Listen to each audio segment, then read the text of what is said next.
Muy buenos días, mis niños, ¿cómo están? ¿Listos y preparados? Vamos a empezar la clase del día de hoy. Muy bien, mis niños, vamos a comenzar. ¿Cuál es el tema que vamos a tratar el día de hoy? Las culturas pre-incas. Hemos estado hablando acerca de la cultura mochica, ¿verdad? Ahora, en esta clase vamos a tocar el tema de la cultura tiahuanaco. Muy bien, mis niños, vamos a ver de qué se trata esta cultura. Respecto a la ubicación, podemos observar que la cultura tiahuanaco se encuentra dentro de nuestro país. Nuestro país es el Perú. ¿Cuántos departamentos tenemos? 24 departamentos y una provincia constitucional. Dentro de esos departamentos, uno de ellos, el principal, que es Puno, es donde se desarrolla principalmente la cultura tiahuanaco. Pero no solo en nuestro país, sino que se ha ido en forma limítrofe en el país de Bolivia, ¿verdad? Es decir, ustedes han visto que en el departamento de Puno hay un lago. ¿Cómo se llama ese lago? El lago Titicaca. Entonces, a 21 kilómetros sureste se encuentra la cultura tiahuanaco, llamada también tihuanaco. Muy bien, mis niños. ¿En qué departamento se encuentra esta cultura? En el departamento de Puno, correcto. ¿A cuántos kilómetros de distancia del lago Titicaca?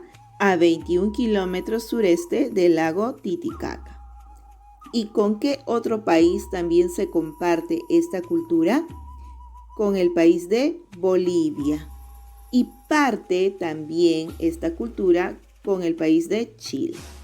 ¿Quiénes fueron los descubridores?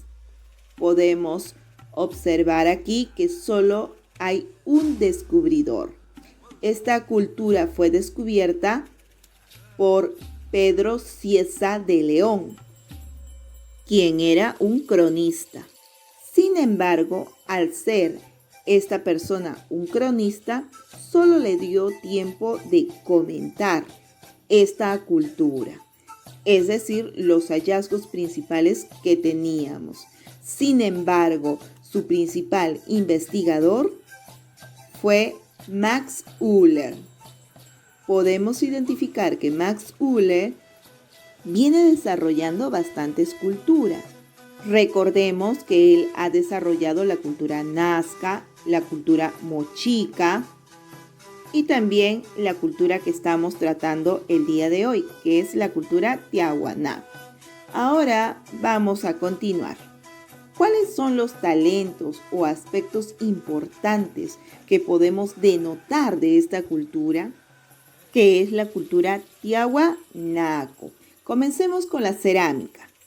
La cerámica a tratar denominó bastante en los famosos queros, que eran representaciones de figuras geométricas y figuras antropomorfas, porque en muchos de los casos se dibujaban no solamente figuras geométricas, sino se plasmaba a las divinidades del dios que tenían los tiahuanaquenses, que era el dios Huiracocha, también llamado dios de los báculos.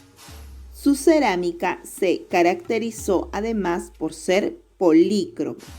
Utilizaron una infinidad de colores, entre ellos el naranja, el rojo, marrón y negro.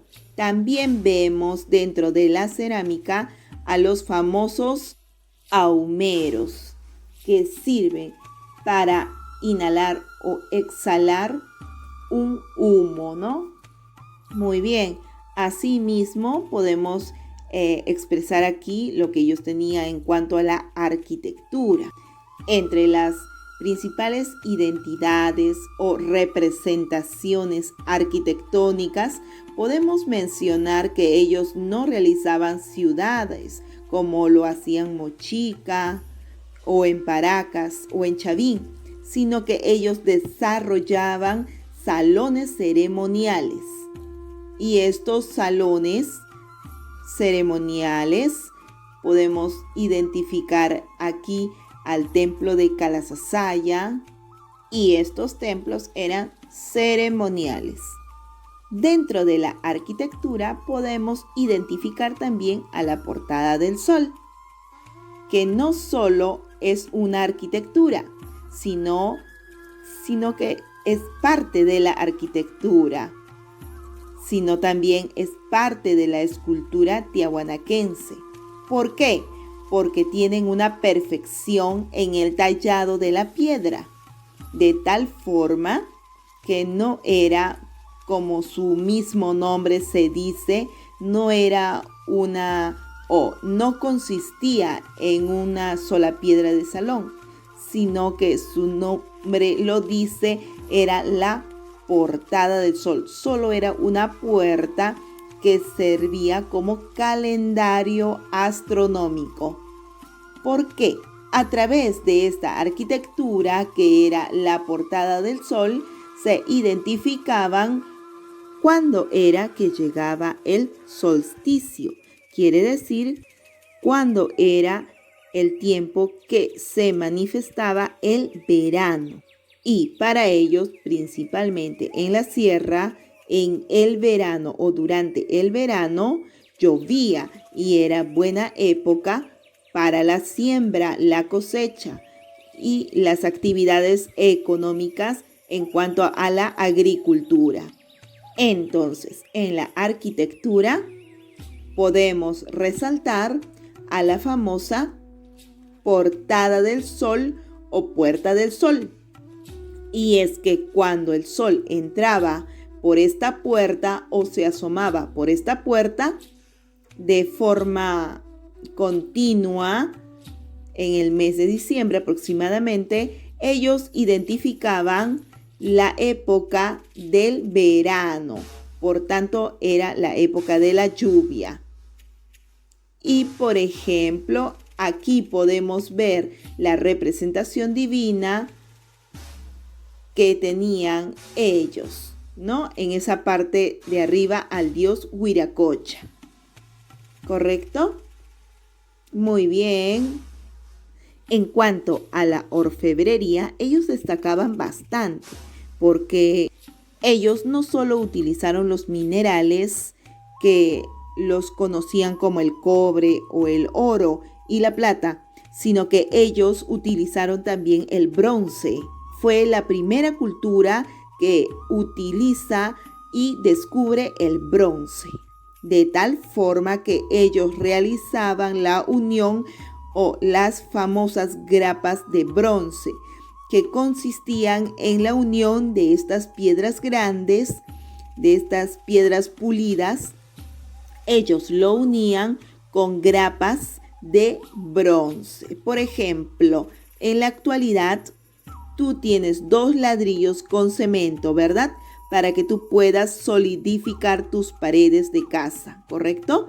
Sin embargo, en esta época ellos utilizaron o realizaban ciertos agujeros en los bloques de piedra y dentro de esos agujeros introducían el famoso bronce. Y de esta forma se conoce como las famosas grapas de bronce, ¿verdad? Que servían como un utensilio mineral para unir los bloques de piedra. En cuanto a la escultura, ellos fueron muy famosos porque desarrollaron un tallado perfecto. Una de las famosas culturas que podemos encontrar son los famosos monolitos, que se encontraban dentro de los principales templos.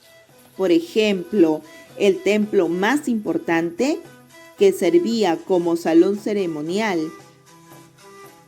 era el de Calasasaya. les decía que era parte de la arquitectura, ¿verdad? Era el centro ceremonial de Calasasaya y dentro podemos observar varios monolitos. Asimismo, encontramos las cabezas clavas. A ver, ustedes de repente piensan, ¿de dónde salen estas cabezas clavas? ¿De qué cultura? De la cultura chavín. Pues la cultura chavín no era la única que utilizaba o representaba estas cabezas clavas, sino que también la cultura tiahuanaco. Veamos pues las principales actividades económicas. Los tiahuanaquenses representaron muchísimo más por las cuestiones que les voy a mencionar. Miren, ellos utilizaron los famosos guaruguaro o camellones, llamados también chacras elevadas.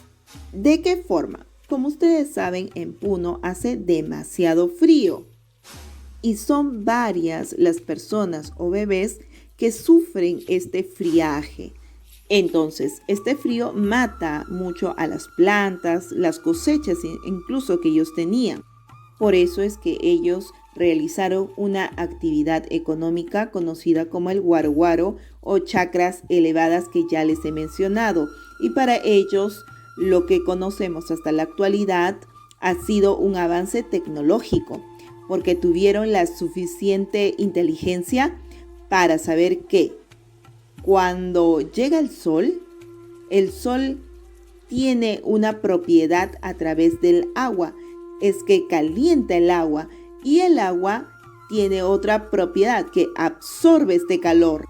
Y durante el día, al absorberla, llega la noche y viene a desplegar este calor, ya que de esta manera calienta los ambientes que rodean estas chacras, ¿no? Entonces utilizaban niveles de profundidad y de tierra. Una parte era tierra y la otra era chacras de agua. Y así, de esta manera, ellos podían realizar la agricultura. Miren la inteligencia y la tecnología que ellos utilizaban en base a los fundamentos naturales solares, ¿verdad? Muy bien, pasamos a la siguiente imagen. ¿Cuál es la actividad económica? A pesar de estas actividades que tenían, también conocemos a los famosos pisos verticales, también conocidos como archipiélagos tiahuanaquenses. ¿Y cuáles son estos archipiélagos? Les explico, mis niños. Ellos realizaban, imagínense ustedes un ande o una montaña llena de pasos. Ellos realizaban escalones. ¿Observan? Ahí ven esos escalones, de tal forma que en todas estas pampas ellos utilizaban el calor y las diferentes regiones, costa y sierra, para tener una variedad de productos agrícolas que ellos realizaban. Por ejemplo, además de estos escalones o también llamados archipiélagos, esto les sirvió para que extendieran estos pisos o archipiélagos no solamente aquí en la sierra, en Puno, sino que se iban hasta la costa y hasta parte de la selva. Y en cuanto al gobierno y organización social, dominaban también los sacerdotes, los militares, los campesinos y artesanos. Entre las actividades económicas predominó bastante la agricultura, la pesca, la ganadería, la orfebrería, el comercio o llamado también trueque. Muy bien, mis niños, También aquí vamos a ver la cerámica, que está representada bastante por el quero. Recordamos que estos queros eran polícromas porque tenían variedad de colores, como el azul, el negro, el rojo, anaranjado, ¿cierto? Y también utilizaban los famosos pebeteros, que servían como utensilios para inhalar humo. Muy bien, en cuanto a su religión, ellos tenían una divinidad que era su dios Huiracocha, el dios de los báculos. Muy bien, mis niños, esto ha sido todo en cuanto a la clase del día de hoy con el tema de la cultura tiahuanaco. Ahora vamos a observar qué dice nuestra ficha. La cultura tiahuanaco. ¿Sabías que esta cultura fue descubierta por el cronista Pedro Cieza de León en el año de 1551? Muy bien, en cuanto a su ubicación, cronología, lo tienes ya en la clase y lo puedes hacer tú solo.